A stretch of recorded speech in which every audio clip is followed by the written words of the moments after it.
Hi guys, hello, నమస్తే, welcome to my channel. అందరూ ఎలా ఉన్నారు గైస్? బాగున్నారా? మేము కూడా చాలా బాగున్నామండి. మా వీడియోస్ ఫస్ట్ టైం చూసినట్టయితే ప్లీజ్ ఒక లైక్ చేసుకోండి, షేర్ చేయండి, సబ్స్క్రైబ్ చేయడం మాత్రం మర్చిపోకండి ఫ్రెండ్స్. నేనైతే మా పిల్లలు రోజు స్కేట్ చేసి అయితే వీడియోస్ పెడుతున్నాను. 11 days అవుతుంది. 11 days కంప్లీట్ అయింది. ఈరోజు 12th డే. 12 days కూడా కొంచెం బెటరే, మంచిగా వచ్చినాయి. ఫస్ట్లో అయితే పాప నడవటమే రాకుండే. పిల్లలు మనం పాపం అంటే మళ్ళీ వాళ్ళు అన్నీ మర్చిపోతారు. సో వాళ్ళు కఠినంగా ఉండైనా సరే వాళ్ళకన్నీ నేర్పించాలి అనేసి.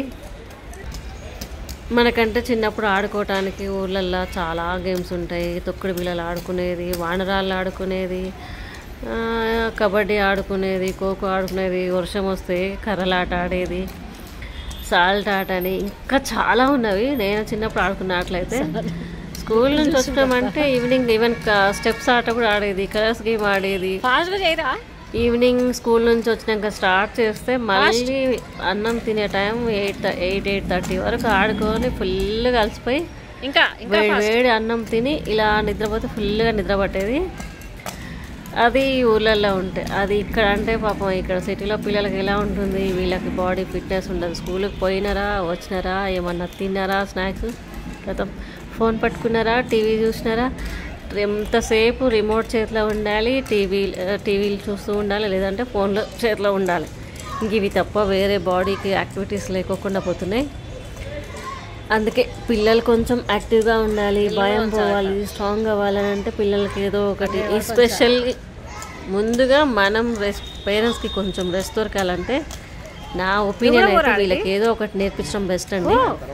ఎందుకంటే వాళ్ళకి ఏదో ఒకటి నేర్పిస్తే పోయి వాళ్ళు దాంట్లో బాగా ఆడుకుంటారు, అలసిపోతారు. కొంచెం దానివల్ల తెలివి వస్తుంది, ప్లస్ బాడీ అలసిపోతుంది, ఈజీగా నిద్ర వస్తుంది, మనల్ని తక్కువగా సతాయిస్తారు.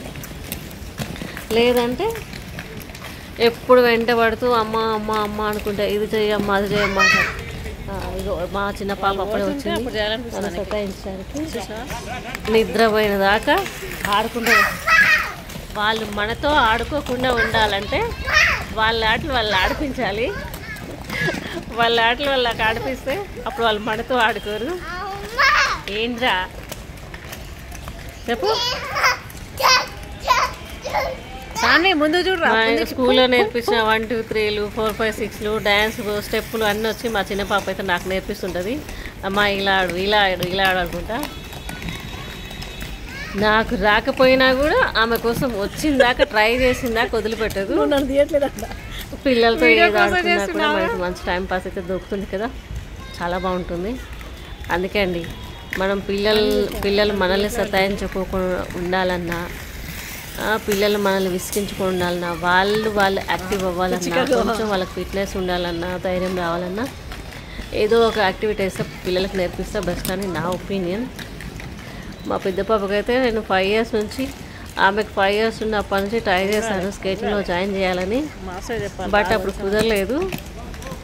మధ్యలో ఈ కోవిడ్ ఒకటి వచ్చింది కదా, కోవిడ్ పుణ్యమా అనేసి అది కాస్త అటు ఇటు గ్యాప్ వచ్చి ఇల్లు ఎక్కడికెక్కడికో వెళ్ళిపోయి మొత్తం టైం అయిపోయి ఇంత టైం అయితే అయింది.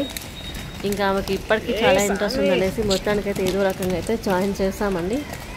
ఇప్పుడైతే ఓకే, మంచిగా నేర్చుకుంటుంది, తనకి చాలా ఇంట్రెస్ట్ ఉంది. ఇప్పుడు ఈ స్టేట్ 1 hour ఉంటుంది. 1 hour కాగానే మళ్ళీ ఇక్కడ నుంచి మా వాళ్ళు అయితే డ్యాన్స్ క్లాస్కి పోతారు. ఇంకా జోక్ ఏంటంటే వాళ్ళు అక్కడ పోయినా కూడా అలసిపోవట్లేదు. మళ్ళీ వచ్చేటప్పుడు పక్కన పార్క్ ఉంటుంది, పార్క్లో తీసుకుపోయి 1/2 hour ఆడిపి అంటారు. వాళ్ళు అలసిపోవడం కాదు కానీ నేను అలసిపోతున్నట్టు అనిపిస్తుంది. కానీ పర్లేదు, బాగుంది. ఇంట్లో కూర్చొని టీవీ చూసుకుంటా టైం పాస్ చేసుకుంటా కూర్చోవడం కన్నా ఇది బెస్ట్ అనిపిస్తుంది నాకైతే. మనకి కొంచెం బయటకు వెళ్ళినట్టు ఉంటుంది, పిల్లలకి కొంచెం బయట వాళ్ళు ఆడుకున్నట్టు ఉంటుంది. టైం మనకి తెలియకోకుండా ఇష్ట అయిపోతుంటుంది. ఏదో ఒకటి నేర్చుకుంటారన్న ఫీల్, రేపు కొంచెం పిల్లలకు అందరిలో తిరుగుతుంటే కొత్త అన్న ఫీల్ పోతుంది, ధైర్యం వస్తుంది. నాకైతే నచ్చింది. మీ పిల్లల్ని మీరు ఎలా పెంచాలనుకుంటున్నారో అలా పెంచాలి వాళ్ళని. ఎందుకంటే మనం మేబీ ఊళ్ళల్లో ఆడుకున్న వాళ్ళకైతే తెలుస్తాయి చాలా గేమ్స్. పాపం సిటీలో పెరిగే పిల్లలకైతే అన్ని గణం గేమ్స్ అయితే తెలియదు కదండి. అందుకోసమే వాళ్ళకి నచ్చిన గేమ్స్ అయితే ఆడిపించాలి. ఎంతసేపు పిల్లలకి 10 rounds ఫోన్లు టీవీలు కంప్యూటర్లు చేతులకు ఇవ్వకుండా ఇలా ఇచ్చి కూర్చుంటే ఫింగర్స్ నొప్పి వస్తాయి. చూసి చూసి ఐ ప్రాబ్లం వస్తుంది. అటు సైట్ వచ్చి ఇటు ఫింగర్స్ వచ్చి అన్ని ప్రాబ్లమ్సే వస్తాయి. దానికన్నా తీసుకుపోయి మనం ఇలా ఎక్కడో అక్కడ ఏదో ఒకటి నేర్పిస్తుంటే వాళ్ళకి టైం తెలియకుండా గడిచిపోతుంటుంది. అదే హనీ అయితే హెల్త్ ఉంటుంది, ప్లస్ ఎనర్జీ వస్తుంది, స్ట్రాంగ్ అవుతారు, తెలివి ఉంటుంది. 10 మందిలో 10 మందిలో కలుస్తుంటే పిల్లలకి భయం పోతుంది. ఎవరితో ఎలా ఉండాలో కూడా పిల్లలకు తెలిసి వస్తుంది. అది నా ఒపీనియన్. మొత్తానికైతే ఇలా జరుగుతుంది ఫ్రెండ్స్. అని సెకండ్ రౌండ్ వీడియోస్ అయితే ప్లీజ్ అండి రెగ్యులర్గా చూస్తూ ఉండండి. నా వీడియోస్ ఫాలో కండి. ఇంతకుముందు కష్టపడి ఒక ఛానల్ అయితే రన్ చేశాను. ఏదో మెమరీస్ కోసం అని ఒక ఛానల్ పెట్టాను, రోజా కామల్లా అనేసి. దాంట్లో అయితే 5.7K ఫాలోవర్స్ అయితే వచ్చారు. బట్ ఎవరో హ్యాక్ చేసినారు నా అకౌంట్ అయితే. సేమ్ అదే ఇన్స్టాగ్రామ్లో కూడా అదే అయింది. అది సేమ్ రోజా కామల్లా 30K ఫాలోవర్స్ 30,000 దాటిపోయారు అది కూడా. అందుకే ఈవెన్ నా పిల్లల మెమరీస్ కోసం అని నేను యూట్యూబ్ క్రియేట్ చేసుకున్నా. ఏదో చేద్దామని కాదు. ఎందుకైనా ఫొటోస్ వీడియోస్ మన ఫోన్లో ఉండవు కదా, పెట్టుకోలేము కదా. రేపు వీళ్ళు పెద్ద అయినాక చిన్నప్పుడు ఎలా ఎలా చూసుకొని మర్చిపోతారు. అందుకోసమే నాకు ఇది ఒక హాబీ అయిపోయింది. సో మీకు వీడియోస్ అయితే నచ్చుతున్నాయి అనుకుంటున్నాను. నచ్చపోయినా పర్లేదండి, ఒక కామెంట్ అయితే పెట్టండి ప్లీజ్. ఎంకరేజ్ చేస్తున్నాను. Thank you guys. మీకు వీడియో నచ్చుతుందని అనుకుంటున్నాను. మీ పిల్లల్ని మీరు ఎలా పెంచాలనుకుంటారో ప్లీజ్ కామెంట్ సెక్షన్లో పెట్టండి. మళ్ళీ అట్లా అంటే ఎవరి పిల్లలు వాళ్ళ ఇష్టం, ఎవరికి నచ్చినట్టు వాళ్ళు పెంచుకుంటారు. మీకు చెప్పాల్సిన అవసరం అనిపించవచ్చు. బట్ ఫ్రెండ్లీగా చెప్పుకుంటే తప్పేం లేదు కదా. అంటారు కదా IAS IPS లాంటివి అనేసి. IAS IPS మనం కావాలని వాళ్ళ వెంటలో పడద్దు. వాళ్ళకి కావాలని వాళ్ళకి ఏది నచ్చిందో అలా వాళ్ళకి నచ్చిన దాని వెంట మనం వాళ్ళని ఎంకరేజ్ చేయాలి తప్ప ఇది చెయ్యి అని టార్చర్ బట్టి పిల్లల్ని అయితే ఆగం చేయొద్దు. వాళ్ళకి మొత్తానికి ఇంట్రెస్ట్ పోయి ఇప్పుడు పిల్లలు చాలా సెన్సిటివ్ ఉంటున్నారు కదా.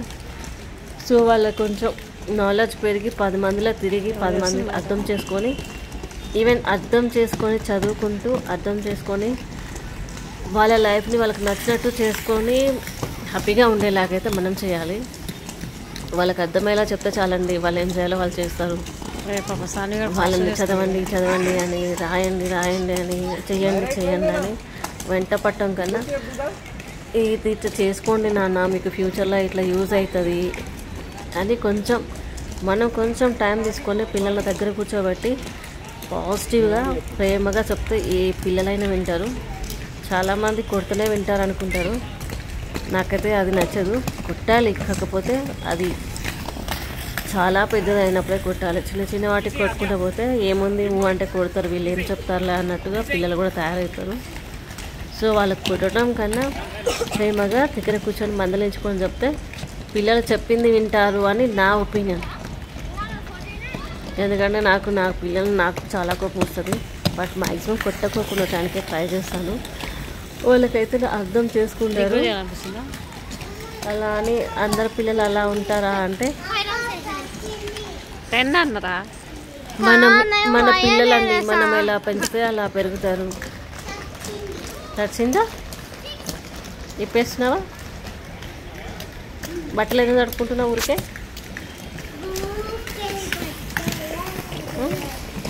అన్నం పెట్టానా? ఆకలిస్తుందా?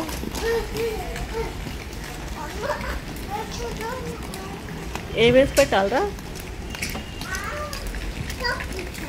పప్పు చారు ఎగ్గు వేసి పెట్టాలా? టమాటా చారు వేసి పెట్టా. సబ్స్క్రైబ్ చేసుకోండి ఫ్రెండ్స్ అని చెప్పి.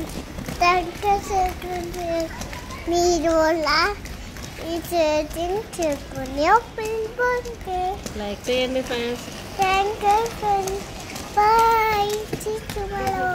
See you tomorrow. ఏదో ముద్దుగా చెప్తున్నారా rowdy? Thank you guys. Please follow my videos. Thank you. Subscribe చేసుకోవడం మాత్రం మర్చిపోకండి.